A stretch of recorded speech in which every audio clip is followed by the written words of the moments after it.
E o preço dos alimentos não é a única preocupação do governo federal. Sobre a relação com os Estados Unidos e a promessa de Donald Trump de taxar produtos, Lula disse que se isso acontecer, o Brasil vai responder. Vamos ouvir. É muito simples.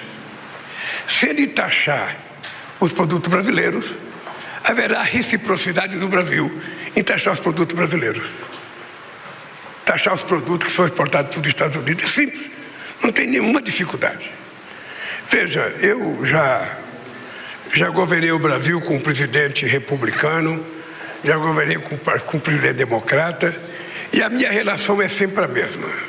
A minha relação é uma relação de um Estado soberano com outro Estado soberano.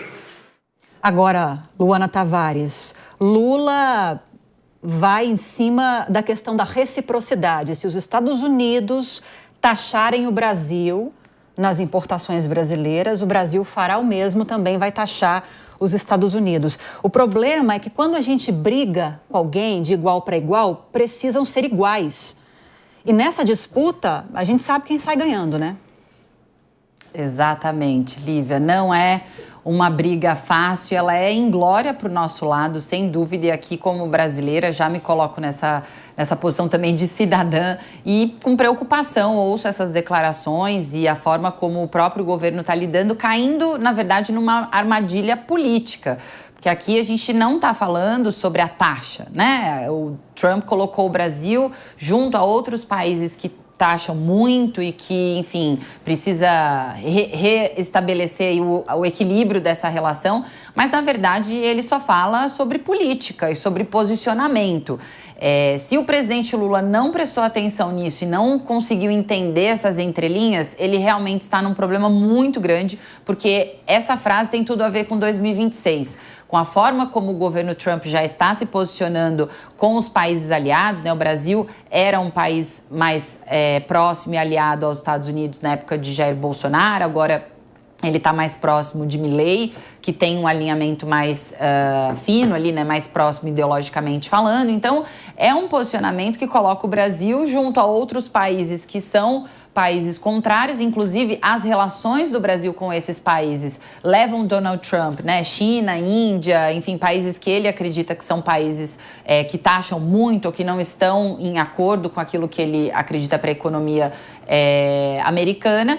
Mas ele está de olho em apoiar ou de ter uma relação mais próxima com aqueles que têm um alinhamento ideológico e colocar já ali na esteira, né, do corner, né, na parede, aqueles que não. E se o governo Lula for cair em queda de braço com Donald Trump, quem vai se dar mal é o Brasil, sem dúvida. Então, a medida necessária nesse caso, né, na minha visão, e de outras pessoas que trazem aí as críticas do que isso pode gerar de impactos para a economia do Brasil. Primeiro aqui, vai piorar a situação que a gente já está vivendo, porque a nossa corrida aqui para equilibrar as contas, para equilibrar a inflação, a economia tem uma interdependência muito grande com a economia americana, então isso nos afeta diretamente a forma como essa relação comercial acontece, e também por conta da própria situação política do governo Lula, que, entrando nessa queda de braço, só vai fortalecer uma polarização ainda maior em 2026. Agora, Ana, eu vi talvez uma mudança de postura do governo em relação a essas ameaças de Donald Trump, como essas declarações do Lula.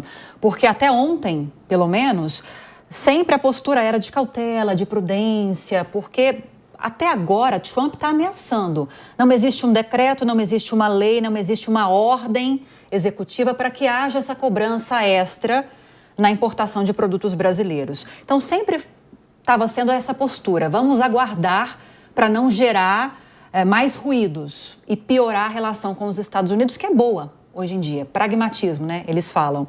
Agora, quando o Lula fala isso e rompe com esse compromisso anterior de cautela, isso pode piorar a situação ou o Trump não está nem se importando com isso? Eu acho que assim, talvez Donald Trump tenha aí um pouco mais de traquejo na hora de anunciar algum tipo de medida, porque o Brasil é um importante parceiro comercial dos Estados Unidos, né? A Luana coloca, o Brasil é que vai ser prejudicado. É verdade, mas o Brasil também é relevante para os Estados Unidos e na medida em que isso é verdadeiro, eu acho que o Donald Trump também não tomaria uma decisão que não fosse técnica e que não fosse fundamentada. Não estou defendendo Donald Trump aqui, mas eu acho que ele tem feito acenos ao eleitorado que o colocou de volta na Casa Branca, então ele tem ameaçado, como você coloca, mas o fato é que até agora não houve nenhum movimento efetivo de que algo nesse sentido vai acontecer, ou de que vai acontecer no curto prazo e de como vai acontecer. Dado esse contexto, eu particularmente acho que o presidente Lula vai muito mal ao rebater e tentar se colocar numa posição que não é necessária nesse momento, porque ele cria um atrito, cria uma indisposição. Tudo bem, quem criou foi Donald Trump na hora que ele começou a ameaçar, mas ele entra nesse jogo sem a necessidade. Em vários momentos aqui, a gente falou ao longo do último ano de como o Itamaraty se comportou, das declarações do presidente Lula no cenário internacional, então com relação à guerra, com relação à situação na Venezuela. E eu acho que nesse momento ele erra, ele peca, porque essa posição de cautela com certeza era muito mais adequada no momento em que não tem nada de concreto para ele rebater.